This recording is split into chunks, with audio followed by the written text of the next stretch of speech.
आदाब नाज़रीन, हम फिर हाजिर हैं आपके सामने हैं मौजू के साथ। और मौजू एक बार फिर से मशरक़ वस्ता से जुड़ा हुआ है।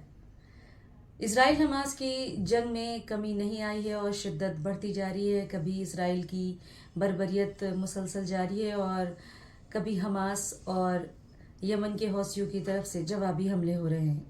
इस बीच इसराइल ने एक बार फिर से बर्बरियत और अपनी जारहाना ताकत को दिखाते हुए गज़ा पर हमला किया है। गज़ा में एक इज्तिमा पर हमला किया गया जहां चीख पुकार और लोगों की आहें सुनी गई और आलम इस्लाम ने गम गुस्से का इस मामले पर इजहार किया है। जुमे की नमाज के बाद ईरान के मुख्तलिफ शहरों में इसराइल के ख़िलाफ़ मुजाहरे किए गए और गज़ा के लोगों की हिमायत और उनके हक़ की बात की गई।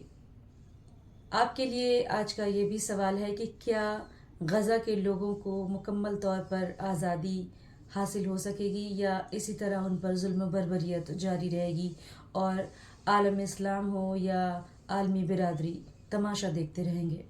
हमें अपनी राय से कमेंट सेक्शन में ज़रूर नवाजें और देखते रहें हमारा चैनल न्यूज़ 18 उर्दू डिजिटल। और मुझे दें इजाज़त। खुदा हाफ़िज़।